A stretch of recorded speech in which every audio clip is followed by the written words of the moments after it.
topiknya hari ini tuh tentang finding meaning at work. Benar-benar kayak general topik. So, saya ada prepare beberapa question sebagai moderator, tapi of course teman-teman along the way kalau ada pertanyaan silahkan di stop, bisa ditanyain ke narasumbernya. Oke, jadi kita langsung aja kita undang 3 narasumber kita ada Rika, kita ada Richard, ada Ruby. Silahkan.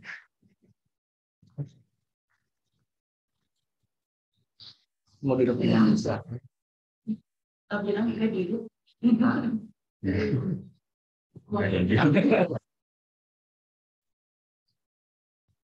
Cie. Oke. Pakai contekan ya, sorry. Soalnya questionnya ada beberapa di sini. Oke. Udah. Nah, kita start dulu dengan mengenal 3 narasumber kita. Kita mungkin mulai dengan yang satu-satunya perempuan di sana. Silakan dikenalkan nama, job, nature of work. Tahun di arsitek, tapi untuk hari ini bakal more giveaway, content creator, software. Kalau belum follow, jangan lupa follow. Belum banyak lah follower. Ya.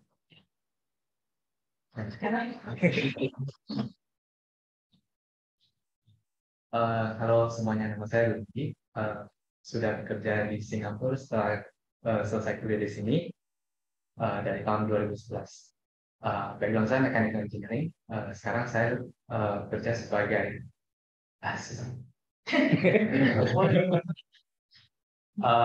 saya kerja di energy company. Kerjaannya sebenarnya job scope-nya lumayan varies. Namanya ultimate potential lead. Ya, ultimate potential lead. Ultimate potential lead. Ya, jadi kita kayak ada satu program itu yang bagaimana mengenal tentang benchmarking, tentang jadi merancang bagaimana supaya kita bisa untuk lebih kompetitif di bisnis. Intinya nanti namanya next. Oke. Nama saya Richard, lulus tahun 2012. Waktu itu jurusannya jurusan elektro. Sekarang selama 11 tahun terakhir itu kerja di industri semikonduktor. Jadi perusahaannya itu yang develop, yang manufacture, sama yang jualin electronic chips yang biasa di dalam handphone dan sebagainya. Terus saya sendiri ada di bagian product development team. Jadi kan ada tim yang desain chipnya tersebut. Tugas saya itu mensimulasi dan mentesting apakah chip yang sudah dibikin itu sesuai dengan spesifikasi yang ada. Dan saya mesti make sure desainnya itu free from bug. Jadi kalau ada masalah, saya yang ditunjuk lah. Diomelin. Ya, itu. Jadi kita ada engineer, arsitek plus content creator hari ini. Ya, jadi mungkin kita start dari mereka sendiri ya. Buat kalian itu apa sih? What does work mean to all of you? Kayak mungkin mulai dari Richard. What does work mean for you? Selain cari duit ya, kan penting itu. Terus terang makna dari work sendiri itu berubah-ubah terus sih buat saya. Waktu pas saya pertama kali join company, mulai kerja itu, saya punya idealisme bahwa pekerjaan saya itu mesti sesuatu yang bisa membuat saya itu belajar sesuatu yang baru. Tantangan buat saya itu harus ada. Makanya kalau dulu itu kalau request kerjaan ke bos itu selalu bilang saya mau sesuatu yang saya bisa belajar sesuatu yang baru gitu. Terus ya awalnya jadinya waktu kita pertama kali kerja jadinya senang banget karena kita someone fresh graduate gitu, masuk kerjaan semuanya berasa baru gitu. Tapi ya namanya juga tahun berlalu macam-macam, pengalaman kita juga kan jadi tambah kan. Dan lama kelamaan tiap harinya merasa kayaknya less and less things we learn gitu. Dan ketika poin itu ya berubah sih makna kerja bagi saya, akhirnya berubah menjadi pekerjaan itu ya untuk mencari uang. Tetapi di saat itu terus terang itu benar-benar yang saya merasa stres banget lah dengan makna kerja sebagai cari uang itu. Mungkin orang-orang bilangnya quarter life crisis gitu kalau sekarang orang pikir. Jadi kalau ada istilah mengatakan dragging yourself to work, itu saya pernah merasakannya. Besok udah Senin lagi gitu, datang lagi ke kantor gitu-gitu. Terus ya kalau fast forward ke sekarang, apa sih makna work? Buat saya itu work is part of life. Karena part of life berarti ya ada hukum perubahan di sana. Ada saatnya pekerjaan kita itu sibuk banget, ada saatnya pekerjaannya itu ya nggak sibuk. Terus ada saatnya kita dapat pekerjaan yang exciting banget yang kita mau, tapi ada saatnya juga ya kita biasa-biasa aja kerjaan kita gitu. Dan another thing from life ya, there is no perfect workplace.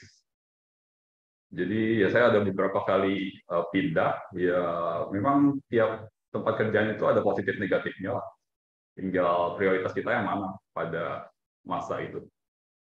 So in summary, work life-nya juga ada roller coaster-nya, ada up and down, ada things yang kita suka, ada things yang kita nggak suka. Dan kayak pada beda-beda fase kehidupan, meaning of work also change. Kalau dari Budi sendiri gimana? Meaning of work bagi saya, kalau saya mungkin ya simple aja sih. Oh, what can I improve for today? Ya, jadi view gue sih sebenarnya bagaimana mengubah sebuah chance yang udah kita dapat untuk mengelola sesuatu menjadi lebih baik, meng-add value untuk sesuatu dari kerja kita, dan juga bagaimana interaksi dengan sesama itu juga bisa dijalin dengan baik. Ketika kita bekerja, bagaimana membangun yang baik supaya kerjaan juga bisa lancar sebagai sebuah. Erika. Oke, kalau gue mungkin cerita dari awalnya gue mulai SG Goer itu pas COVID, terus waktu itu kan lockdown ya, nggak bisa kemana-mana, cuma bisa weekend 2 orang. Terus bosan banget di rumah. Jadi setiap weekend itu keluar pagi sampai malam, pergi-pergi ke tempat-tempat banyak di Singapura. Terus awal-awal cuma share di account pribadi. Terus mikir-mikir, oh sebenarnya Singapura tuh banyak tempat bagus yang orang-orang nggak tahu. Sementara turis Indo tuh tahunya cuma Singapura Orchard. Terus dari situ ya mulai bikin account ini. Sebenarnya ada banyak alasan, nggak cuma buat share. Kedua juga ada financial reason juga. Waktu itu sempat lihat ternyata content creator tuh make really good money. Contohnya, waktu itu sempat tanya Agatha Suci, mungkin ada berapa ada yang follow. Masalah nggak, adiknya Corelia, waktu itu baru 67.000 followers. Satu postnya aja dibayar 2,5 juta. Terus dihitung-hitung kan, kayak wah kali 30 sebulan udah dapat berapa? 15 juta ya?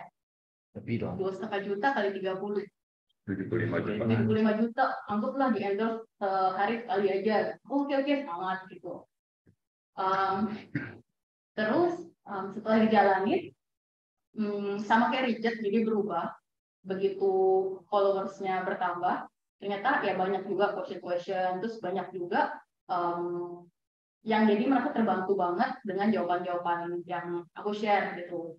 Dan pertanyaannya ya kayak recently ada satu tante anaknya mau kerja di Singapura, terus ditolak gimana, terus ya udah aku mikir ya since gue punya experience-nya ya kenapa nggak share aja gitu. Dan dia jadi ngerasa kayak kebantu banget. Jadi along the way jadi berubah gitu, jadi kayak kok fulfilling juga bisa ngebantu orang-orang kayak gitu. Interesting. What motivasinya buat ngerjain itu sudah berapa lama sih sekarang SG Goer? Tapi on off. Motivasi untuk keep going-nya gimana? Soalnya kan especially buat Rika yang juga full time arsitek, dan kerjaan arsitek bukan yang shop hour kan. So kayak motivasinya gimana sih sampai masih tetap mau ngerjain gitu kayak content creator? Balik lagi, pertama emang hobi sih, emang suka bikin video, terus suka kayak ngobrol, jadi kayak followers itu kan ada yang komen, ada yang message, jadi merasa kayak ada. Terus juga 75% followers SG Goer itu orang Indo tuh ramah banget. Jadi misalnya udah berapa hari, seminggu lah nggak ngepost apa-apa, terus followers kita pada, are you okay? Is everything alright? Kok nggak nge-post gitu ya? Itu ada ngebantu juga. Terus ya balik lagi emang hobi, emang suka bikin video, nge-share, terus ngobrol-ngobrol. Terus momen paling excitingnya bikin content creator itu apa sih yang bikin kayak, oh, this is something that I want to do long term. Kayak ada sesuatu yang bikin kayak exciting banget, atau ada something yang dikerjain waktu do SG Goer yang benar-benar kayaknya touch people life gitu. Ya itu ada beberapa lah yang bisa ngebantu orang. Salah satunya yang tadi barusan gue cerita, ada beberapa yang kayak gitu, kayak nanya-nanya banyak. Terus ada satu selebgram yang gue suka, namanya Christina Lee. Terus dia bilang tiap hari setiap minggu gitu dia bertekad untuk membantu orang tiga orang. Jadi dia bakal lihat dari tiga-nya, terus dia akan bantu 3 orang karena dia kan entrepreneur, dia bakal di advance business. Terus ya mungkin di situ ya, mungkin goalnya misalnya ketika followersnya makin banyak, mungkin bisa ke situ juga. Terus kan balik lagi dengan banyaknya follower, jadi kan punya influence ya, dan ada kadang beberapa momen yang kayak gue berusaha juga masukin nilai goodies, kayak recently kan ini tahun baru, terus kayak gue share di show gitu tahun depan gimana, terus kebetulan tahun depan tuh show gue jelek banget, terus orang-orang sedih kan, aku gimana ya Ci, nah di situ kayak ada sedikit masuk nilai goodies lah, oh itu kayak bikin belum tentu lah gimana, terus kayak bikin mereka ya lumayan konsol. Mungkin small things lah, tapi ya. Kalau misalnya buat Rudi sendiri, udah di company yang sama for long period of time. Yeah. What motivates you to go to work every day? Soalnya kalau misalnya kayak dari ceritanya Richard, kan pasti ada satu sesi, kayak ada satu masa di mana rasanya kok mau kerja aja harus drag yourself to go to work gitu. Pernah nggak sih ngalamin pengalaman kayak gitu? Ya jelas pernah. Cepet orang. Iya. Ada auto engine seperti itu. Kadang kalau lagi susah kerjaan gitu juga males gitu, lawannya bisa telat gitu. Kadang kalau ada semangat nih, proyeknya udah mau tahu hari ini mau ngapain, nah terus jadinya lebih semangat gitu, karena karena di mind itu, di pikiran itu udah tahu, oh target saya ke depannya hari ini mau ini, jadi lebih clear gitu. Tapi kalau nggak set target, itu kayak hari ini gue mau ngapain ya di kantor ya. Jadi bahkan kadang bisa kayak habis di kantor itu kayak cek email, udah selesai, what else next gitu. So I think di satu saat juga perlu untuk apa namanya, introspek gitu ya, tentang sebenarnya di kerjaan yang kita lakukan sekarang, di mana kita bisa melihat apa sih yang matters buat kita gitu. Jadi kalau gue misalnya apa sih yang bisa gue pelajari, apa sih hal-hal baru yang bisa gue kembangkan dari segi skills ya, dan dari company juga banyak resources sih to upgrade gitu ya. Jadi continuously berusaha untuk menemukan how to upskill ya pribadi kita gitu. Jadi kadang memang drag myself to work, kadang semangat bener, kadang datang aja, so it's okay, right? That's life. I mean like feeling itu ada yang pleasant, ada yang nggak pleasant, ada juga yang ya. Bener nggak sih ada satu fun fact-nya, Rudi tiap hari kalau mau kerja harus naik kapal. Yeah. Jadi boleh ceritain sedikit nggak? Ya awalnya kan banyak bilang oh ribet banget naik bus, naik MRT, naik kapal. Terus tapi ada fun-nya juga. Dan COVID turns to be a blessing gitu. Kenapa? Karena di commute dulu pas masih sebelum COVID kan, pas naik transportasi yang sama dengan kolik, misalnya baik kalau misalnya dengan yang level manager gitu, so try to create it gitu, small talks. But during COVID misalnya, oh semua harus diem. Nah, so then misalnya perjalanan 15-20 menit itu mau ngapain? Nah, meditate lah. Oh. Get ready for the day gitu. And benar-benar sangat membantu ya, karena it's like a recharge moment buat gue sendiri juga sih. So yeah, the what other people see as a hassle, it turns out to be a blessing. Oke, Biasanya naik bus terus MRT terus naik kapal. berapa? 1 hour. Dan kalau kayak gini kan susah nih, makannya cuma bisa jam tertentu, pulangnya juga harusnya jam tertentu karena kapalnya ada schedule sendiri kan. Kalau Richard, what motivates you to work? Apalagi tadi ada ngomong tentang ada sama kayak tadi, kayak ada satu period rasanya nggak pingin itu kerja. Ya mungkin yang saya sukai dari kerjaan sekarang aja kali ya. Kebetulan di kantor itu time flexibility-nya ada. Jadi ya sebenarnya kalau mau datang kantor telat, oke, tinggal kita stay longer aja di kantor gitu. Terus juga kalau seandainya kita mau kita kekurangan cuti, tinggal datang aja pas weekend atau pas liburan. Terus dapat extra time off. Jadi ya itu sangat membantu banget sih. Terus Di sini pada apply. Terus yang satu lagi ya hubungan sama antar kolegnya oke sih yang di tempat ini. Karena ada pengalaman yang waktu pindah ke yang perusahaan kedua itu totally different. Kalau di sana itu benar-benar politiknya wow. Terus ya orangnya juga ganas-ganas. Iya. Tapi kalau di sini oke. Jadi kalau misalnya kita ada problem bisa minta bantuan dengan tim lain. Jadi ya. Gimana ya? Gimana keluar dari situasi itu kan? Kesannya tadi ngomongnya kayak pernah experience di mana work itself mungkin nggak tahu bisa dibilang toxic environment-nya atau cuman just heavy politics, banyak backstabbing. Ya lebih sebenarnya main politik lebih ke arah bosnya sih, kayak mau nunjukin bahwa timnya itu oke gitu. Something like that. Jadi nggak sendiri, kayak gimana keluar dari itu. Waktu di sana iya ada pengalaman sih, maksudnya orang-orangnya nggak gitu friendly lah.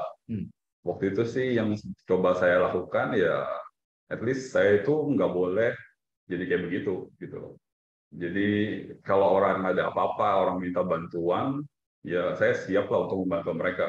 Dan boleh dibilang berkat sikap saya tersebut, ya orang-orang juga baik ke kita gitu. Walaupun ke sama yang lain belum tentu.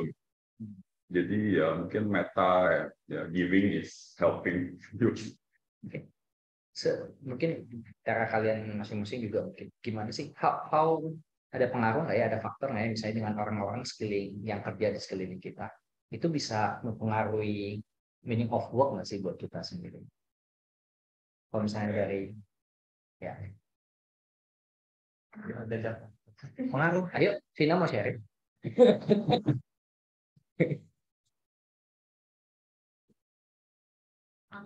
One of the company dilakunya environment-nya beda banget, company-nya semua musik. Going to work beda banget. Kalau gue aduh males sekali. Itu pindah company dan orang semua. Kayaknya going to work itu nanti nggak ada rasa kayak aduh capek karena is all fun. Jadi kayak teman-temannya nggak gimana ya, kayak berasa banget sih ya. Jadi circle of work-nya itu benar-benar males. Kalau udah negatif itu kayaknya mau ke kantor juga males. Itu berarti kan lebih ke motivasi buat mau kerja. Berarti kayak purpose of being in work itself berubah nggak sih tergantung dari orang-orang sekeliling? Dia sampai ini ya musik fish different kalau jadi motivasi buat kerja ini kayak guys ini hari ini makanya gitu lebih kecapai dan lebih semangat gitu. Dari sini ada yang mau nambahin? Udah sangat bagus.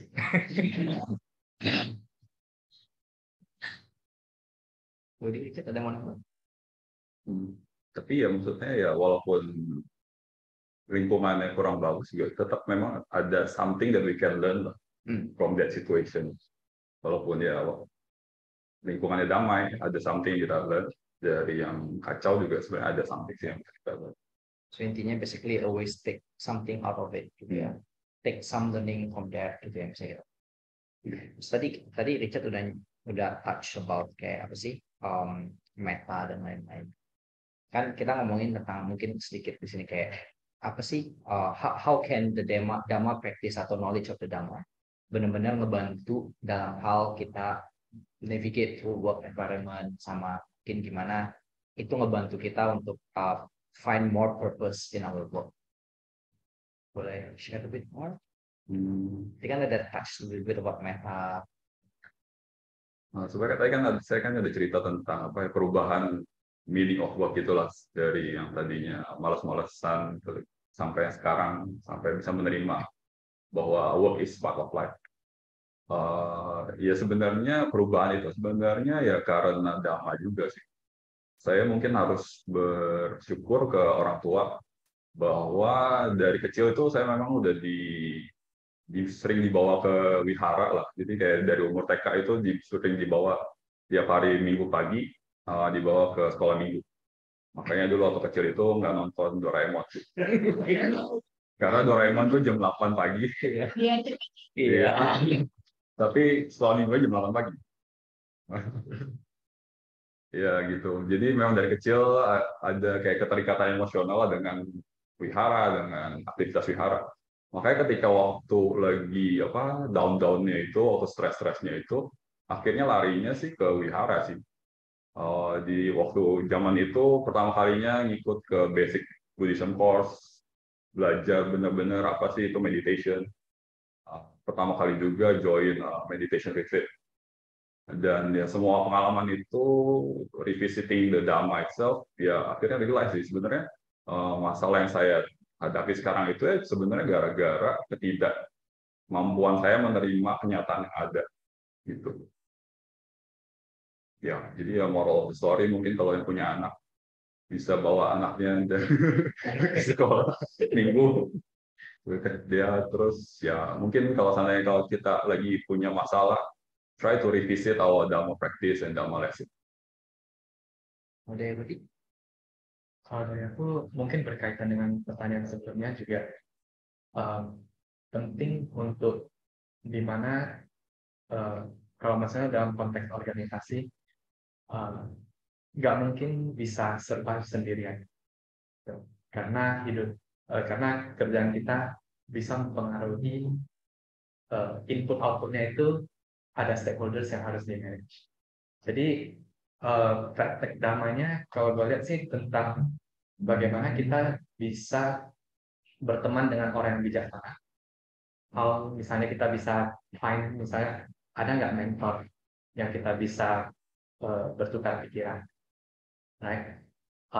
Granted mungkin bakal ada colleague yang misalnya mau score point, ya, but delivery-nya kadang tidak begitu bijaksana, jadi kadang juga bikin sebel.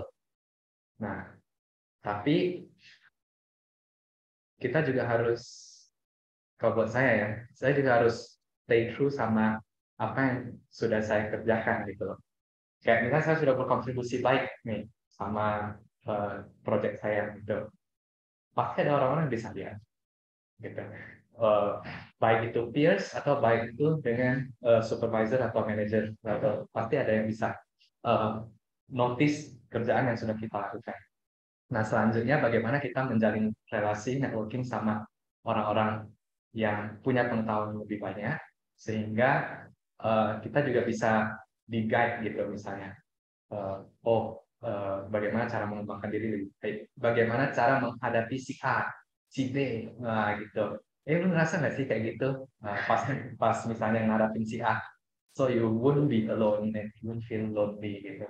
So kadang you need to build the ally, and sometimes then it becomes wise that you don't have to spend much time to certain people, karena mau ngomong A sampai Z nggak masuk juga, ya. So bagaimana lu bisa membangun circle of influence untuk mengerjakan sesuatu pas lagi kerja. So surrounding yourself with wise people, with good leaders, ya, and from there you can grow yourself gitu, ya. Kalau gue mungkin share dari lingkungan office sekarang sama creator ya. Kalau kebetulan sekarang di kantor lagi ada yang konflik, terus berasa banget kayak kita 3 minggu lalu kayak energinya udah kena nih, kayak tiap hari kok nggak enak ya, kayaknya kesel gitu. Karena sebelumnya nggak ada apa-apa, sebenarnya nggak ada masalah, cuma berasa energinya nggak enak. Dan biasanya pas waktu itu udah berasa, gue langsung nggak mau ngomong sama orang itu, kayak berusaha avoid. Dan menurut gue itu penting, kalau misalnya kita sendiri udah berasa negatif, jangan deket-deket sama yang negatif, energinya kena. Jadi kalau nggak ada 4 minggu, gue avoid terus orang itu. Terus belajar juga, aja terus kita bilang gini pas retret ya, ketika ada apapun bilang ke diri sendiri, none of my business. Jadi orang yang toxic ini tuh suka adu domba, oh ini begini, segini begitu. Kalau kita ikutin reaktif gitu kan, kena juga ke kita. Jadi sejak belakangan ketika ngomong sama orang ini, kayak gue lihat dulu ini berhubungan dengan kerjaan gue enggak. Kalau enggak, oh, not my circus, not my monkey. Pokoknya gak usah dipikirin lagi, gak usah dimasukin ke dalam pikiran. Itu ngebantu banget sih. Kalau enggak, jadi negatif terus bawaannya. Itu kalau misalnya untuk office. Kalau untuk creator, sebenarnya interesting. Jadi followers itu ada yang baik, ada juga yang rese. Yang rese itu kadang komennya ngeselin juga, trigger juga. Dulu sempat trigger lah. Kayak gue ada post video di YouTube. Terus apaan sih ini kok begini di posting? Pas baca kesel juga gitu dulu kan. Ih, udah gue yang capek, gue yang ngerekord, gue tinggal nonton, komplain lagi gitu kan. Gratis lagi gitu kan.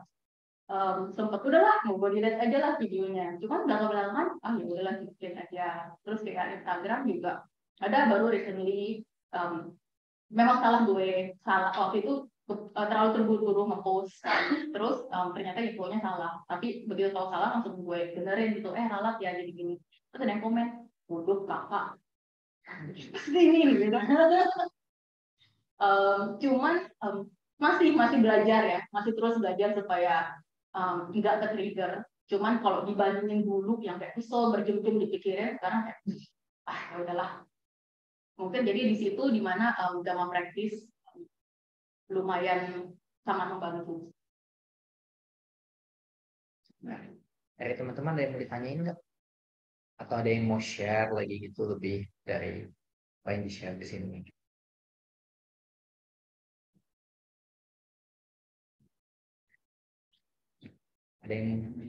Ada yang baru mulai kerja di sini atau udah lama udah ngelewatin navigate different kind of environment gitu?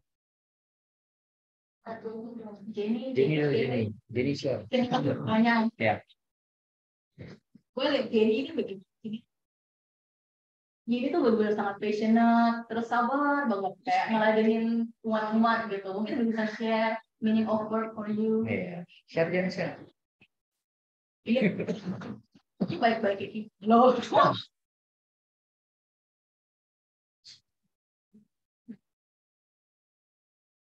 Enggak sampai.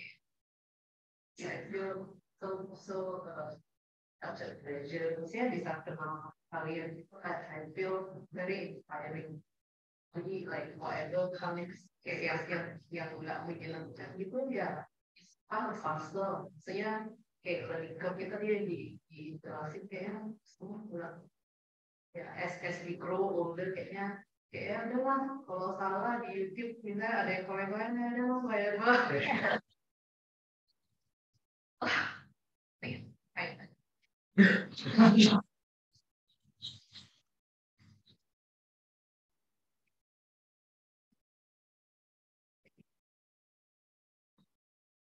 Ya, itu jadi aku high. Ya anggap aja kayak misalnya yang ngeselinnya kita gitu. Tapi nggak semua kok. So I think kalau orangnya ngeselin sebenarnya at the same time kita bisa belajar. Kayak saya kok kita kesel gitu. Apakah is there anything that we can learn dari orang sebenarnya? Kadang-kadang dari luar tuh kebanyakan yang frustration, kayak datang ke kita sebenarnya cuma just have a moment of peace gitu. Jadi just give them some time. Kadang-kadang kalau misalnya not so pleasant gitu, kayak marah, lagi itu ya kita ya biasa aja gitu. Terus ya kayak tadi kenapa biologis nggak mau certain orang lagi. So just take it easy. Think sendirinya kita amati. Ada yang marah gitu, kita bermarah nggak tahu mana. Kalau kita marah, kenapa kita marah? Ya, oh iya, that's one. Nah, ya begitu. Instead of I get more, I actually receive more. So, terima kasih.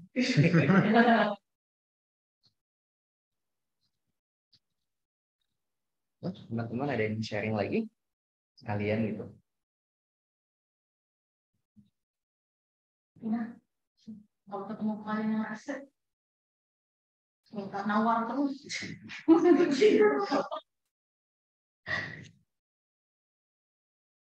Aku kerjanya kan sekarang property agent. Kalau ada klien yang rese, I drop it. Ini dokter aja. Namanya sales ya. It's just whether you want to focus, put more effort in something or not. Kayak kadang some battles are not worth fight. Kalau misalnya kita lihat yang udah rese banget, fokus ya. Kadang-kadang benar-benar ada yang gak reasonable apa. Misalnya sih kita kalau terlalu di entertain, not worth the time. Tapi kalau misalnya kita udah engage, memang udah klien kita, tiba-tiba ada masalah. Ini kasih klien aja dulu. Financial. Jangan tim. Ini pas teriaknya ketinggalan. Masih. Biarin aja. Ya. Ini dengerin aja kadang-kadang kan frustrated kan. Jadi harus teriak kan. Find apa masalah ini kan sudah kasih tawarin solusi. Tapi biasanya tawarin solusinya nggak responsif. Kalau kita teriak itu udah berphone, terus sometimes baru kita offer solusi. Karena begitu langsung dijawabin, oh enggak, jangan gini, pas nggak tambah ngamuk biasanya. Biasanya. Enggak ini aja, tapi ya saya coba lihat dulu gimana. Karena kalau ngomong lah, kalau lagi marah kita jawabin biasanya hidup sudah susah, jangan dibawa terus susah. Jujur kan? Iya, jujur. Oke, mungkin another questions. Pernah ngerasain burnout nggak selama kerja? Pernah ngerasain kayak that feeling gitu burnout? Pernah? Does the Dhamma practice help to navigate through that burnout process? Kayak gimana sih keluar dari feeling burnout-nya gitu? Mungkin bisa share. Nggak mesti mungkin dari Dhamma practice. Jadi mungkin why I triggered this question, mungkin background-nya sedikit ya. Karena saya sendiri juga udah pernah kerja 10 tahun. Dan in terms of meaning of works, itu juga beda dari kayak Richard share dari awal. Pertama, lebih ke balik ke university student. University student, pertama kali sekolah, masuk sekolah bisnis, hal pertama yang dilakuin, dipikirin adalah want to go into banking. Karena dengarnya gini, kita university student, begitu masuk di kayak didoktrin, terus dikasih tahu, oh kalau masuk ke banking, starting pay is 10,000. Siapa yang nggak mau starting pay 10.000. Terus kan kalau misalnya bukan business student, kayak maksudnya kayak industri, ya starting pay-nya ikut median lah 3.000 dan lain-lain. Jadi first year student pasti maunya, oh 10.000, apa enggak nih sekolah banking. Tapi di masa setelah sekolah, going through the whole process, ngerasain, rasanya finance is not my thing. Karena going banking itu kehidupannya bertolak belakang sekali. Karena masuk banking, eventually yang kita tahu adalah orang kerja di banking, average working hours, kalau mau dapat gaji 10.000 gitu, itu sekitar 12 to 16 hours a day.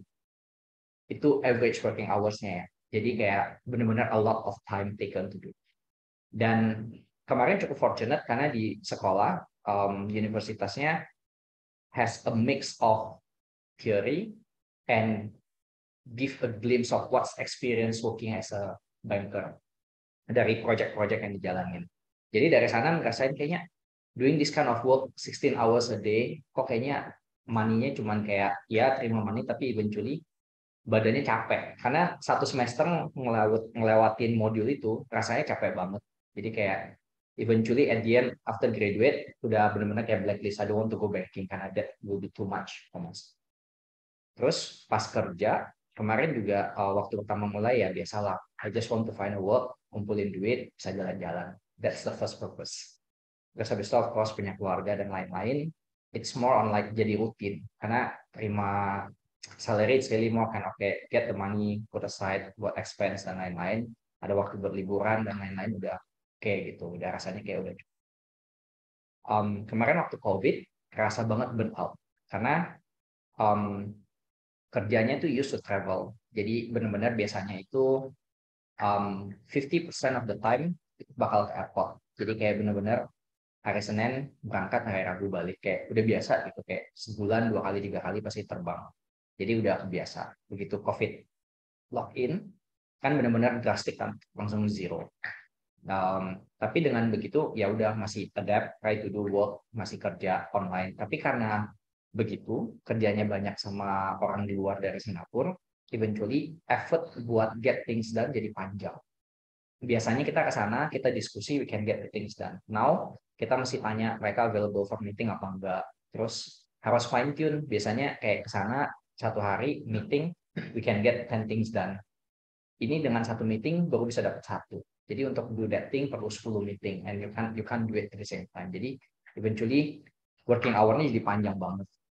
Dan ditambah dengan environment di mana orang yang kerjanya long hour, a lot of fighting, karena a lot of fighting for resources, a lot of fighting for business priority, a lot of changing direction, karena industri nature-nya seperti itu, eventually feels very burnout.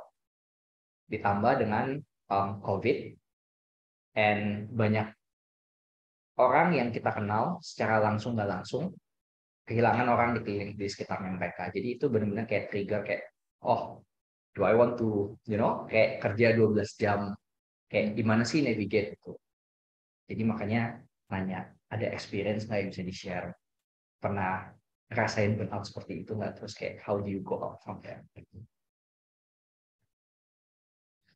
Kalau sampai extend kayak gitu, juga belum pernah. Cuma mungkin di company sebelum yang sekarang burn out-nya itu kan kita kantor di lantai 13 ya. Saking nggak mau ke kantor, jadi itu gue pencettin 12, 11, 10, 9, 8, 9 supaya lama gitu nyampe.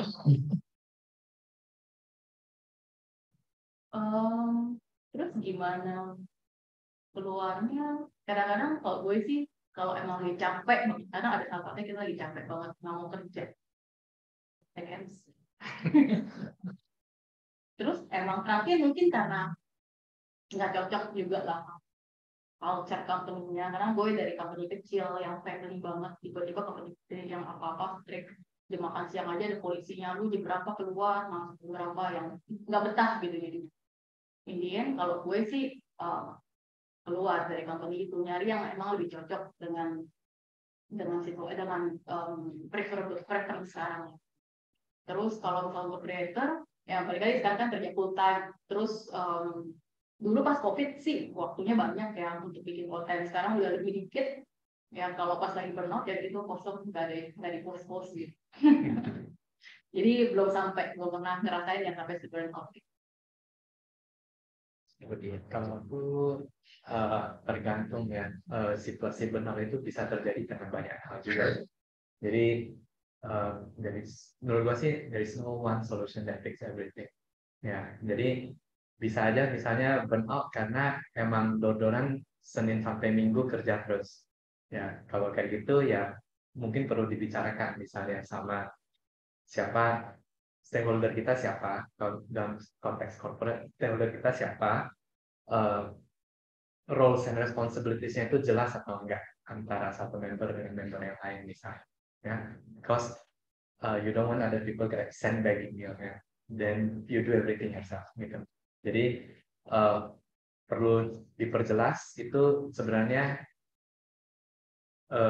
role kita apa, tugasnya apa, dan dengan begitu ekspektasinya jelas. Kadang burnout juga bisa terjadi karena kita berasumsi, oh orang lain pengennya ini, tapi setelah dikerjakan setengah mati, terus dipresentasikan, terus bukan kayak gitu. Nah, jadi riset lagi dari awal, ya. So bagaimana regularly kita bisa istilahnya ngecek apa namanya QC check di setiap tahap itu supaya jelas gitu deliverables-nya itu satu. Terus yang kedua bisa juga karena overwork, ya kalau kayak gitu ya take annual leave lah kan, apa istilahnya annual leave itu apa ya, Privilege. bukan annual leave itu kan kayak hak kita gitu Ya, our ya, rights. jadi ya udah ambil gitu loh. Tapi kadang ya take annual leave juga harus bisa compassionate gitu. Maksudnya gimana?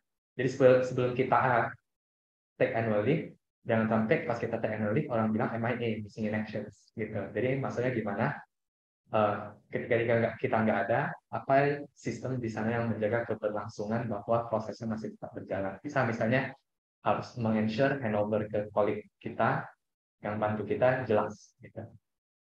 Nah, jadi kita juga melakukan tanggung jawab kita di dalam ekosistem itu. Ya. Ada juga burnout misalnya ya kayak tadi menghadapi orang-orang yang resek. Ya kalau kayak gitu paling gampang mungkin ya bisa lunch bareng sama koli yang lain dan bisa gossiping, chit-chatting kan bisa. Right. I mean sometimes sebagai individual it also helps to say something out from what is in your heart kan yang membebani kamu. I think it's okay, we are all human, yeah. But of course you balance it with the Dhamma practice, right? So how not to make harm to others gitu. Jadi judgementnya, exercise-nya ya di exercise oleh pribadi masing-masing ya gitu. Ya gitu sih ya mungkin kira-kira. Kalau mau nambahin mungkin ya kadang-kadang kita mesti lihat sih maksudnya masalahnya itu dalam faktor apa gitu ya. Ambil contoh misalnya saya waktu pas keluar dari kantor yang kedua atau yang ketiga, waktu itu sebenarnya kayak something funny lah sebenarnya. Sebenarnya saya nggak dari segi kerjaan, jadi role-nya itu dari yang kedua ketiga itu berbeda. Saya mau nyari memang role-nya yang ketiga ini, yang di perusahaan ketiga. Waktu itu saya lihat di email di mana-mana, sebenarnya katanya maksudnya pekerjaan ini ada sebenarnya di perusahaan kedua, tapi saya nggak ngelihat adanya job opening. Tapi saya kan orangnya kan mikiris apa maksudnya introvert lah. Jadi biasanya kalau ada masalah biasanya dipendam-pendam gitu sendiri. Ternyata setelah saya resign, ternyata ada opening itu di perusahaan yang sama. Dan waktu itu tahunya itu dari kolik saya itu saya cerita saya mau keluar loh, mau pindah ke yang ketiga ini perusahaan ini. Dan ya yang saya dapat dari pengalaman itu sebenarnya ya kita mesti punya hubungan yang baik dengan bos kita. Try to make that good conversation with him lah. Karena mungkin di pekerjaan kita ada suatu masalah yang kita pikir nggak ada solusinya gitu dari pikiran kita. Tapi sebenarnya kalau di tahap misalnya di level manager dia itu punya ada alat-alat tertentu lah buat bantu kita. Makanya itu ya try to get that help from our direct manager. Kalau ya itu masalahnya itu something that the manager maybe can help. Jadi mungkin just a bit to complete the story. So how do I get out? Eventually, I actually move out of the company. keluar. Tapi it goes through few proses karena eventually di company yang itu talking to managers doesn't help karena emang directionnya di atas pun sedikit sporadik.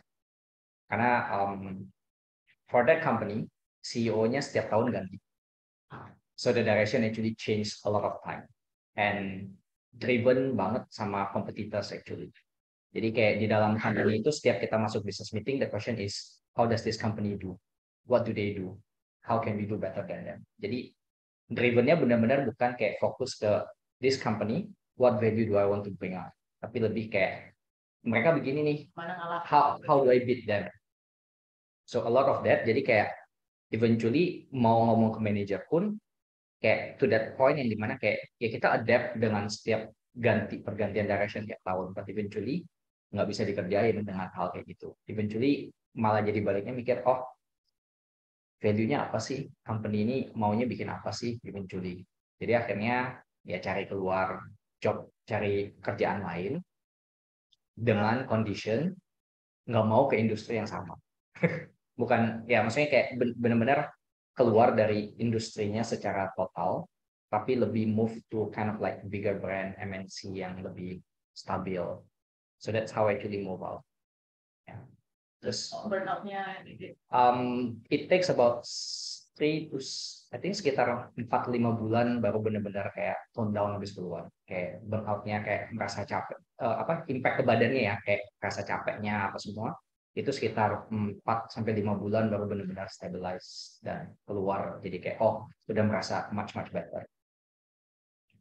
Tapi waktu COVID itu dimana baru benar-benar pick up meditation. Karena sebelumnya tahunya meditasi cuma hari Minggu sekali. Nah. Tapi udah keluar dari lockdown, udah mulai jarang lagi sih, tapi ya begitu lah. Oke, teman-teman mungkin ada yang mau share?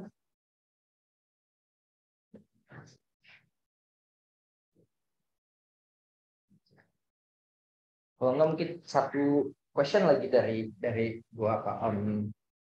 Kan kita tadi ngomong tentang finding meaning at work. How relevant is finding meaning at work as to finding meaning in life?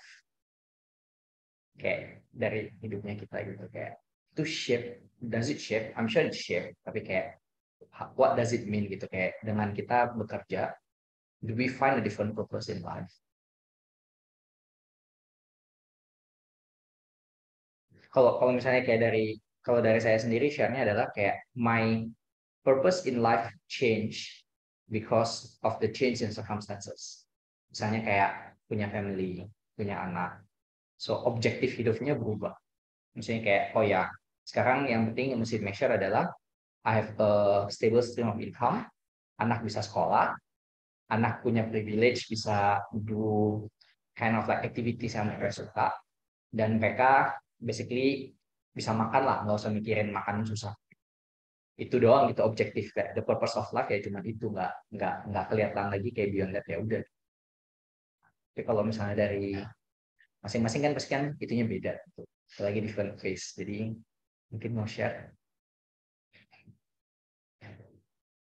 Saling lihat. sebagai yang paling dalam Kita seumuran coy. juga. Iya. Sama sih kayak Koyo. Berubah terus waktu pas baru lulus kuliah, baru umur 20-an kan, pengennya happy do what I cannot do. Kalau dulu di Jakarta kan kemana-mana susah diantar, nyampe di sini kayak freedom, do a lot of things gitu. Meaning of life-nya sih waktu itu cuma ya to enjoy life. Terus seiring bertambahnya umur ya sekarang beda lagi, mau cari kerjaan yang lebih stabil, terus dilihat papa mama udah tua, mau lebih bahagia mereka. Ya itu sih, jadi meaning of life-nya lebih sama. Sering bertambahnya umur berubah terus.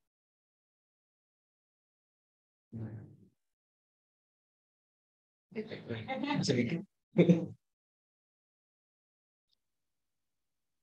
Apa lah? Oke. Kalau aku lihatnya sih bagaimana antara kerjaan sama prinsip hidup itu paling tidak bertentangan gitu. Maksudnya bagaimana? Jadi gue bakal melihat apakah kerjaan yang gue kerjain sekarang ini mendukung gue untuk menjalankan sila gue. Ya, is it easy or is it difficult? Gitu. Or is it impossible? Jadi kalau memang bisa sih sebenarnya, so think that is first check pertama. Oke. Yang kedua, selain sila juga apakah bisa membantu saya secara pribadi untuk mengembangkan bawahannya juga. So misalnya simpelnya itu lu bisa nggak ambil leave, ikut retret, nggak perlu pegang HP selama 1 minggu. Itu privilege loh, nggak semua orang bisa kayak gitu. Ya. Kalau bisa, oke, additional point total next. Kemudian yang ketiga, of course, drama-drama di kantor, apakah masih bisa dihandle dengan misalnya praktek kesabaran, praktek kebijaksanaan, kayak misalnya ada konflik gitu. Ada orang, konflik mempermasalahkan ini sampai menyerang individu misalnya. Bagaimana kita mengambil a step back untuk melihat back to drawing board, objektifnya itu apa sebenarnya. Dan bagaimana meresolve konflik di tengah-tengah colleagues, sesama colleagues ataupun across up or down stakeholders gitu. Jadi itu juga kesempatan untuk grow, untuk berkembang sebagai individu keuangan. Nah, satu lagi secara pribadi gue believe yang misalnya determinations sometimes brings fruits. Even though you do not know that, right? Jadi kalau misalnya ada kesempatan untuk melakukan merits gitu ya, jadi gue selalu melakukan determinasi di mana for whatever job that I do in future, for whatever career that I'm gonna take in the future, I aspire that that career will support me in my spiritual practice and stuff. Gitu. Then let the rest takes its course. Nah, sisanya ya jalanin aja gitu. Apa yang datang.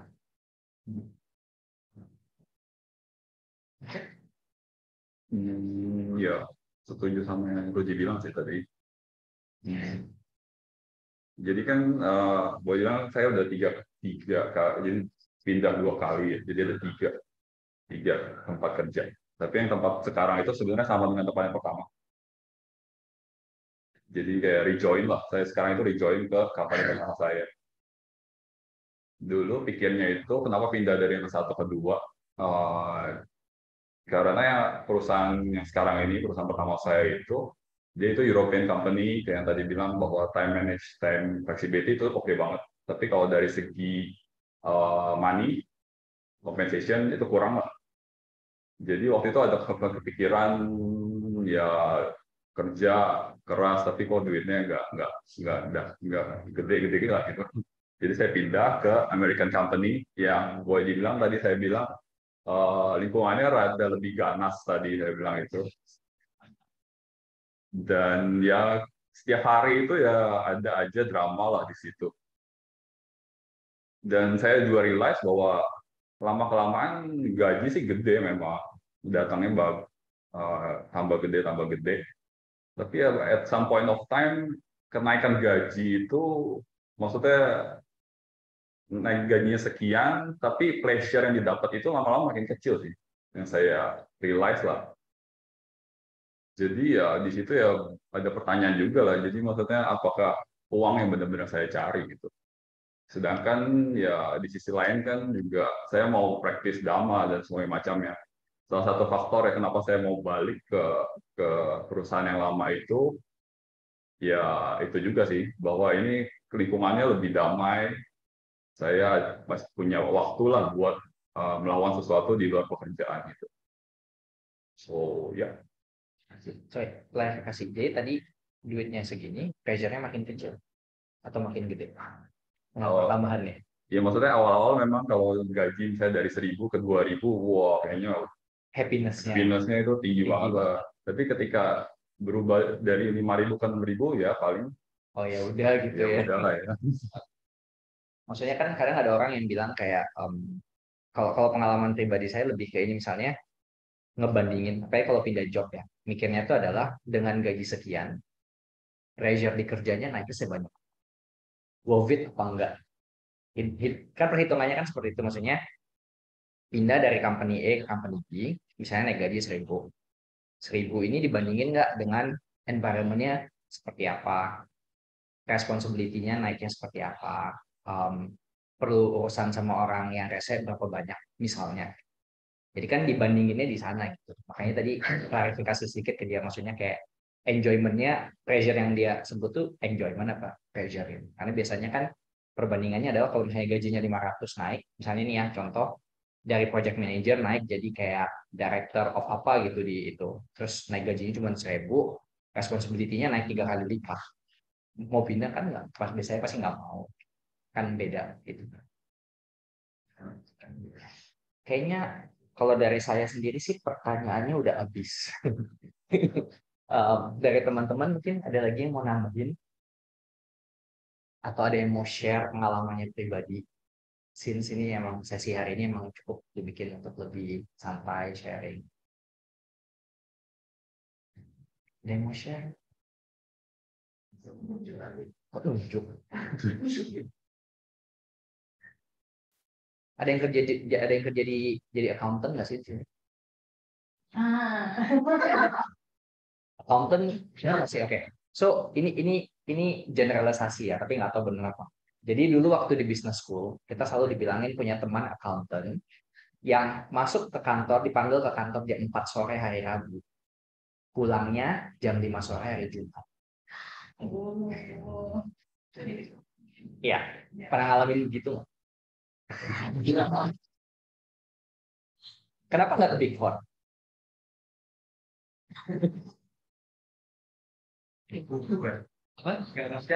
Ya, seasonal. Ya. Tapi it's kind of like a norm. Jadi kalau di business school kalau dibilang anak accounting, apalagi yang kalau business school itu jualannya selalu you need to go into Big Four kalau di business school. Jadi begitu di Big Four, tapi kita selalu dengar pengalaman dari orang yang share. Punya teman ya, oke, hari ini lagi keluar nih, kiranya lagi santai, terus tiba-tiba ditelepon ini tekapin, kayak jam 4. Bilangnya pulangnya jam 5. Itu belum selesai sentence-nya. 2 days later. So that kind of life emang ya itu similar sama banking sih. That's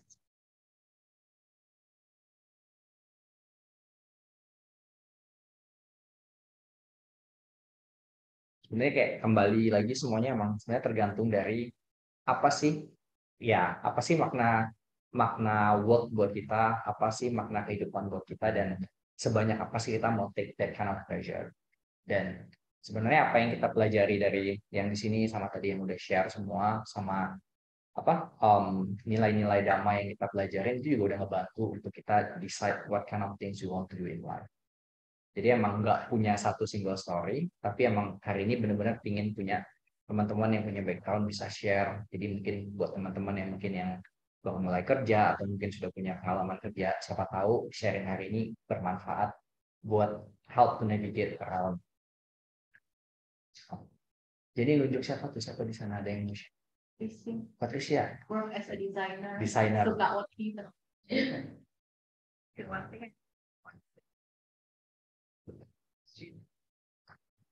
Cerita content yang sangat buat besok hari works for a designer. Designer Was? is Wow. 24/7 basic. Pokoknya ya deadline kapan ya you have to do it. Jadi for my worst experience in my workplace itu waktu itu they didn't let me go home. I was already like OT until like 2 a.m. So we go to the office at normal like 9 a.m. 2 a.m. masih di office. Everybody is still there, the team. Cumannya aku bilang, aku udah capek banget. I need to take a break. Gitu. I pulang, I tidur sebentar, besok pagi I continue. No, you cannot go back. Gitu. Wow. Dia bilang, sampai kita selesai. Ya udah, aku ingat waktu itu aku pulangnya 7:30 pagi.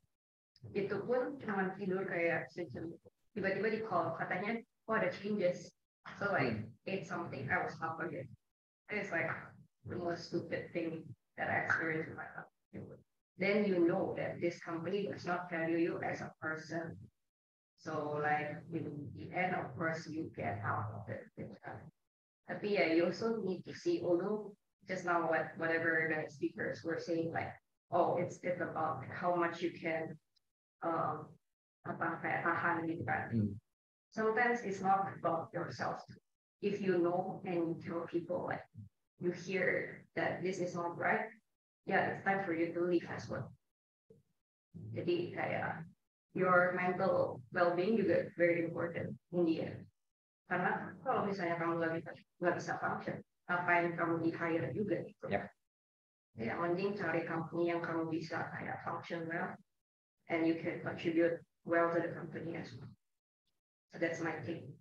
So you have move out from the company. Yeah. But kind of story is don't be a designer. Stop lah. Sampai saya Sampai desain bagaimana?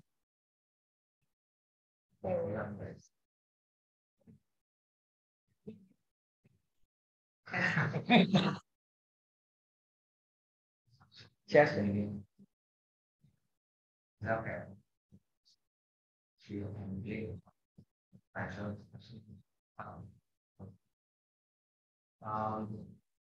Kayak sekarang ini kok ngerasa kayak my work life is where I find a sense of accomplishment. Karena di sana lu dikasih responsibility, apalagi sekarang kan siswa ada sedikit. Jadi kan mesti manage event, terus UX design juga kan masih absen. Jadi kan merasa kayak sometimes the life depends on you when it comes to learning or being guided or being mentored as well. Jadi kayak ada beberapa momen di mana mereka juga merasa grateful gitu, terima kasih dari Tuhan gitu. Jadi itu kalau menerima sense of purpose sudah diposisikan, dipercayakan sebagai tim gitu. So it's having an impact to people life. Impactful gitu. Kayak one word can mean a lot. Dan Ya. dimana kadang kita sebagai tim ini nggak menyadari itu sih. Ya. Thank you. Lain. Tadi kan sini bilangnya jangan jadi desainer. Dan menjadi desainer grafis. Ya. Yang lain boleh. So the one I shared earlier was a e-commerce industry. So buat teman-teman yang mau consider joining, boleh think through a little bit.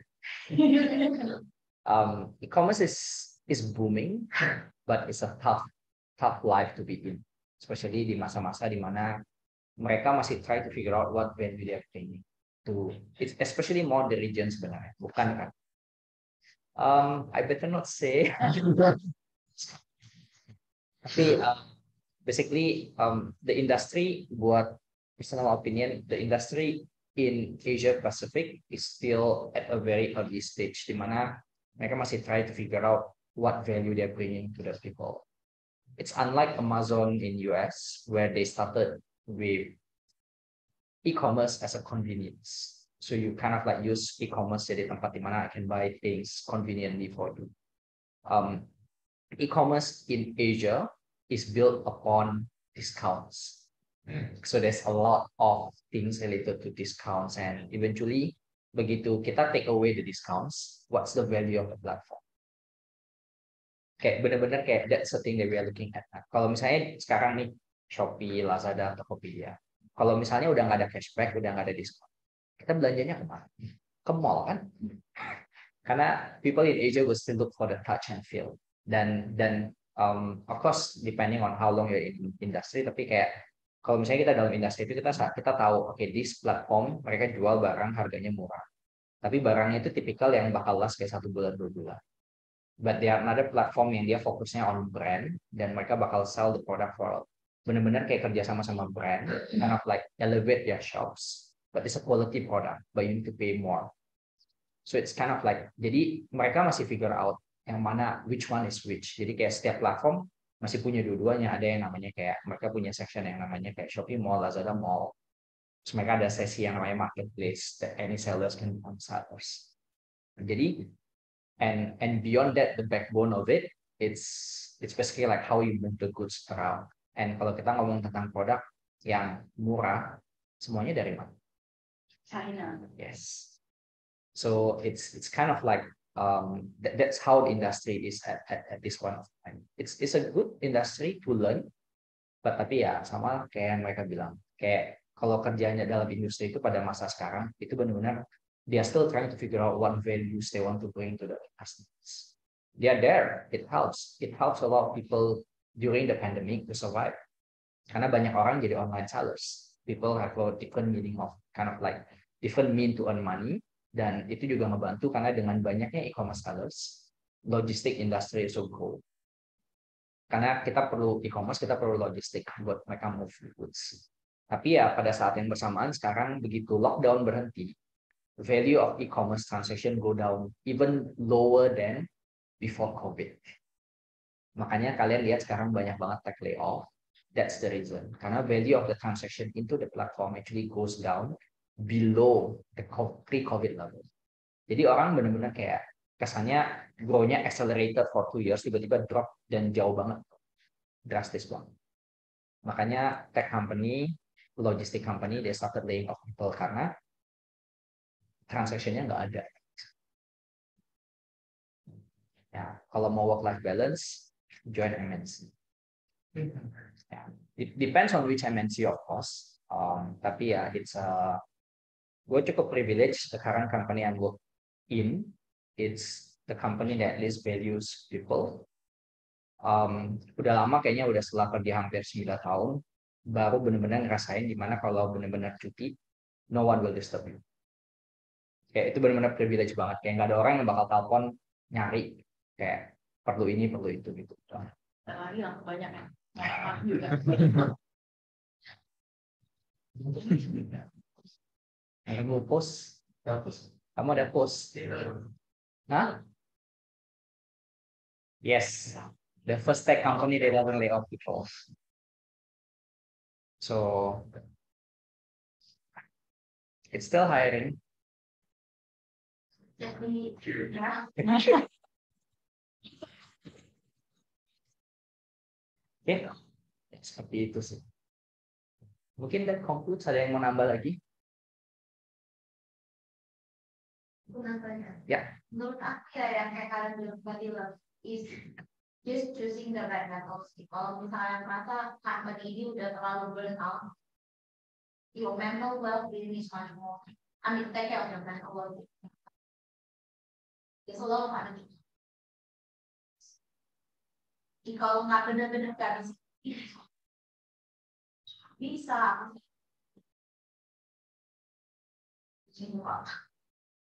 itu berubah karena sometimes environment nggak bisa berubah, sifat orang itu bisa berubah. Kalau misalnya memang kalian sudah coba dan nggak bisa, don't force yourself to point, kayak begging the same wall game and again, and di end kamu sendiri yang merasa gitu. Karena dia udah cari kerjaan lain, dan menurut aku pasti banyak kerjaan di Singapura itu banyak kerjaan, jadi nggak usah sampai stres sampai kayak gitu lah. Dan sekarang lagi masa-masanya layoff. Pernah ada yang pernah di layoff nggak? Aku juga udah pernah kena layoff. So happy ya?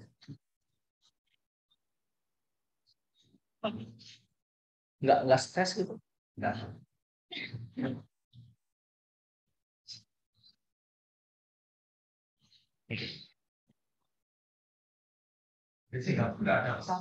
Ada. Ya, tergantung kali.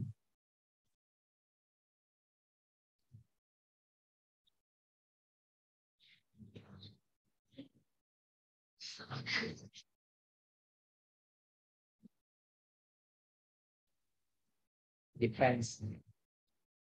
Ya, I mean kalau yang dikatain Pina itu benar, tapi kalau personal experience-nya aku kan circumstances-nya adalah waktu itu kalau pasti layoff, pemikirannya adalah how do you survive with kids?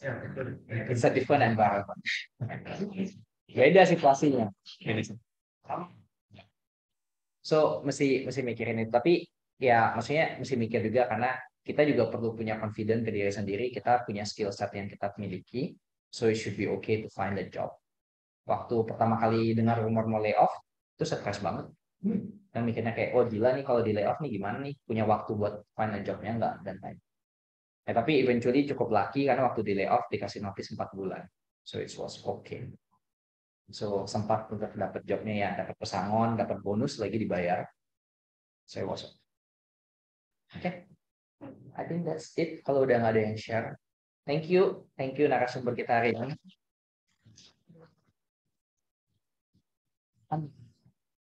Announcement.